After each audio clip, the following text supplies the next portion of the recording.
Will Yamoshi, the mysterious Saiyan of the past, make an appearance in the new Dragon Ball Super 2022 film that was announced mid-May? Well, early May. Mr. Senpai has a theory that we'll be discussing today on this video, a Dragon Ball theory about the possibility of Yamoshi appearing in this film.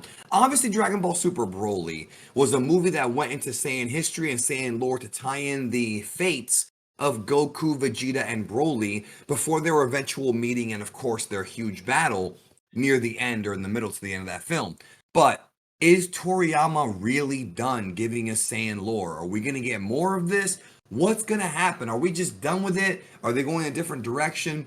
We'll be discussing that here today on this video. So I mentioned him before. He's still here. Mr. Senpai, what's up, man?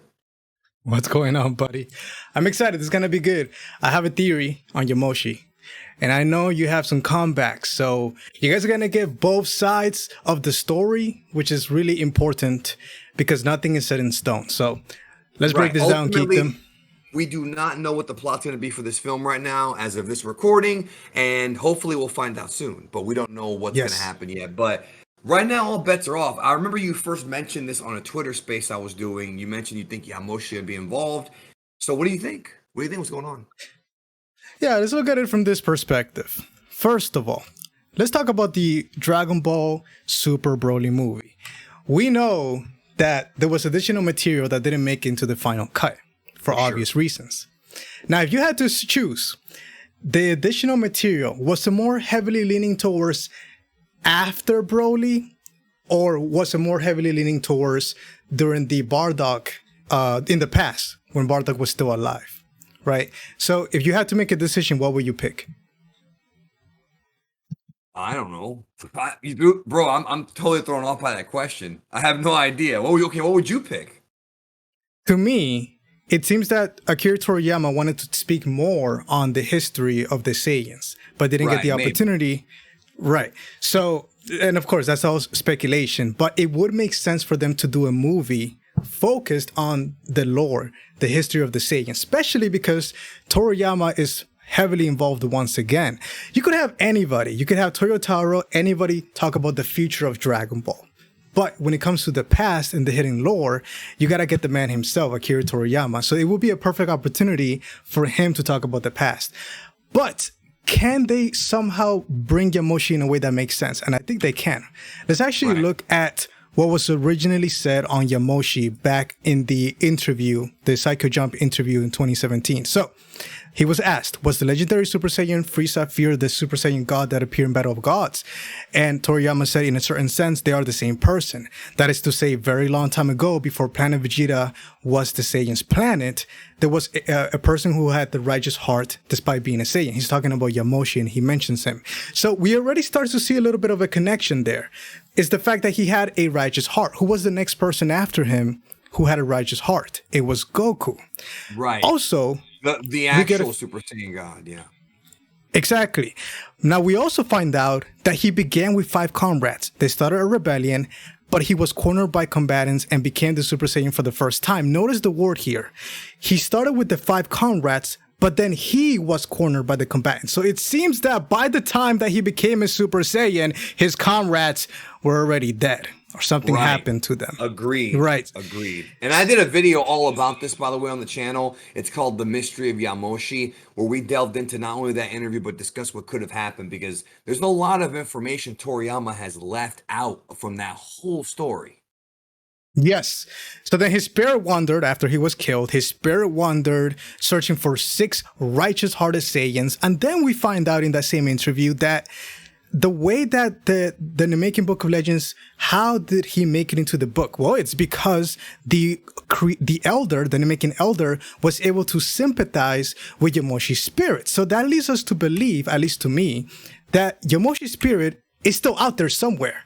If even after he was dead, the Namekian elder was able to sympathize with that spirit, somehow sense it or connect with it, that means the spirit is somewhere out there in the universe. So how would they bring him back? Now, here's what's happening behind the scenes if I was to guess.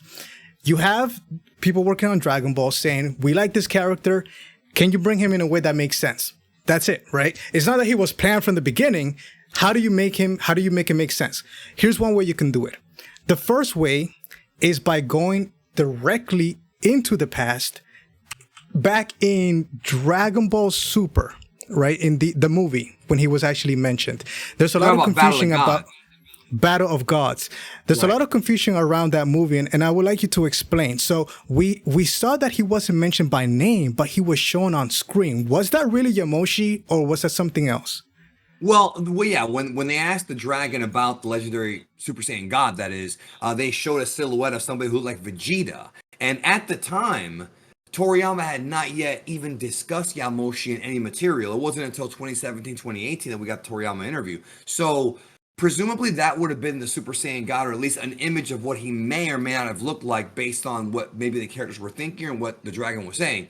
Because later on in Dragon Ball Super, when they adapted that, Beerus had a vision of the Super Saiyan God, but it had the silhouette of Goku. So we don't really know what Yamoshi looks like. He may look like Goku, he may look like Vegeta, or neither one, because Toriyama's never even drawn the guy before. So it may or may not have been Yamoshi, but I can tell you that based on the way Toriyama does interviews, and historically the ways that he does interviews, he probably just made it up on the spot, or just had an idea on the spot of Yamoshi. And when he first helped write Battle of Gods, with Yusuke Watanabe, I don't think he even had the Yamoshi story in his head at all. They just came up with the Super Saiyan God idea, and that's it. And then later on, he may have given him a name and things like that. So until we see what Yamoshi actually looks like, it's kind of a big mystery. But then, what about Dragon Ball Legends? Now, hold up a second, Geekdom, before you freak out. I know it's not related to Dragon Ball, but it's something that we shouldn't ignore if it's there. It's very interesting, though. It is very interesting. It's very interesting. So, for you guys who don't know, many of you probably don't know because you may not follow Dragon Ball Legends, but Dragon Ball Legends, it was hinted that Shallot may have been related, Shallot and Giblet, his brother, may have been related to Yamoshi. They both achieve Super Saiyan God at some point, and they both may have been related, be direct ancestors to Yamoshi. Could it be that somewhere behind the scenes this was discussed, or is this something that's completely unrelated and they're just doing this to kind of feed off his name? I don't know. I think that what they're going to end up doing is probably retconning it to where that was Yamoshi, because he was.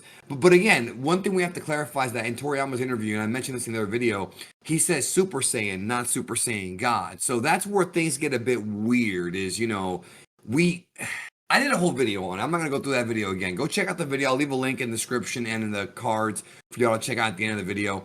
But Toriyama's interview is really, really strange. Because it's almost like implying that Super Saiyan and Super Saiyan God are like the same thing, or not the same thing, but that Yamoshi could access both. But he was trying to find the Super Saiyan God.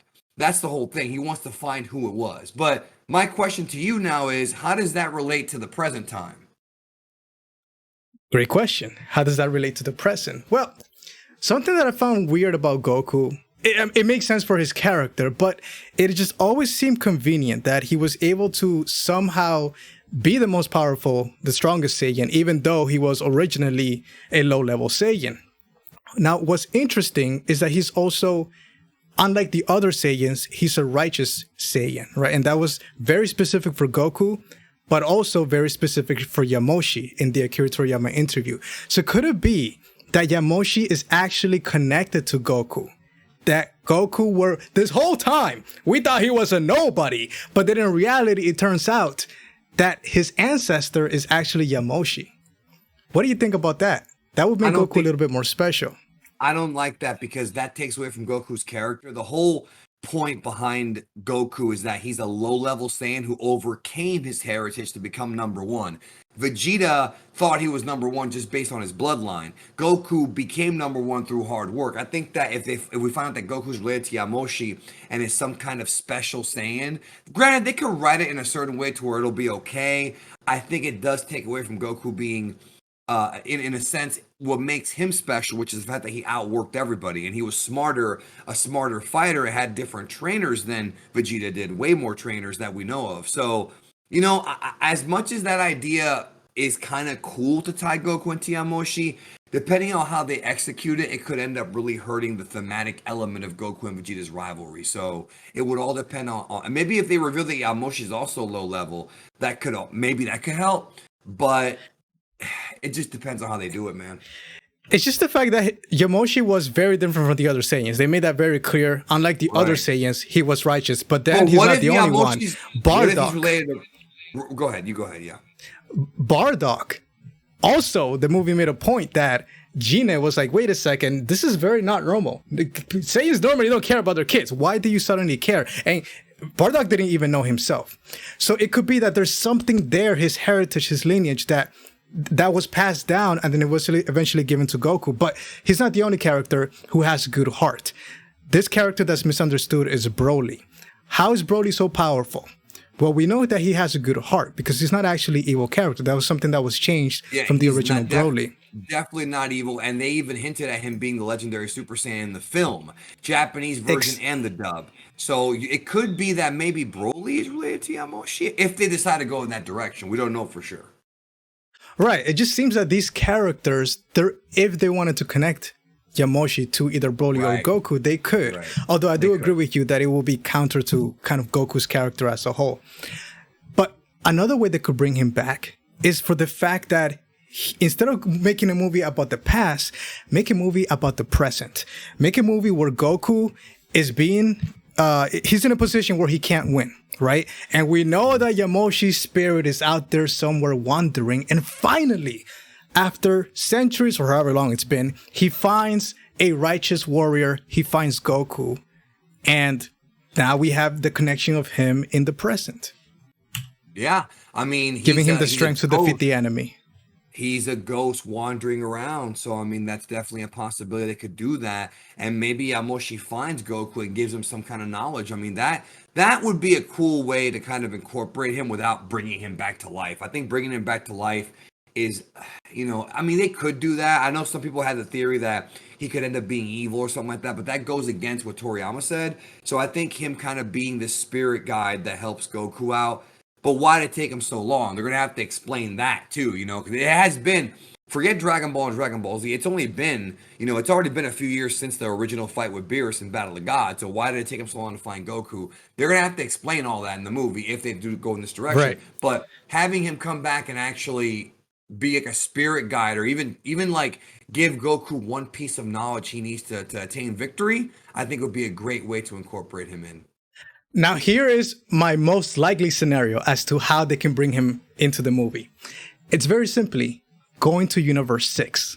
Let me tell you why. You have to go to Universe 6 for this to really make sense. Mm-hmm. We know that there's going to be a character who's going to have a bigger role, an unexpected character who's going to have a bigger role than normally they would. Maybe that's Vegeta. Now, why is that related? Well, in the interview with Akira Toriyama, he specifically mentioned that Yamoshi was before they went to Planet Vegeta, right? So, Planet Sadala. And then also, in Dragon Ball Legends, the characters who were, quote unquote, may have been related to Yamoshi, right, channeling his brother, also had the armor of what the characters in Planet Sadala wear. So in order for that to make sense, you would have to go to Universe 6 so that there is that connection to Planet Sadala. Because in Universe 7, there is no way you can bring back really a way to bring Planet Sadala into the conversation. You have to go to Universe 6 for it to make sense. Yeah, because the Universe 7 version of it, we don't even know where that's at. Like, Vegeta mentioned it once when he first met Kaba. So it would have to be like, I mean, for all we know, maybe Yamoshi is on the Universe 7 version of Sadala and they go find him there. I mean, there's a lot of different, his ghost. There's a lot of different ways they can go with it, The setup is already there. There was a promise in the anime for us to go to eventually for Vegeta to go meet the Saiyans in Universe 6. So it's something all we've been waiting for. You've been waiting years for that, bro. Right. For Sadala. So the point that I'm trying to make, I'm not trying to say that this is going to happen. All I'm saying is that the connection between Dragon Ball Legends, the anime, right, the interview, there's already enough connections there where it could make sense. Yes. Right. It could be like a retcon foreshadowing that. Yeah, no, you're absolutely right. You're absolutely right. And I don't like the idea of Yamoshi coming back as a fighter, unless maybe for the video games and things like that. But for him to be like a spirit to help Goku out or whatever, the Saiyans or Broly, for all we know, I like that idea a lot, actually. I personally like it. Let us know in the comments if you do. And thank you, Opai. Anytime.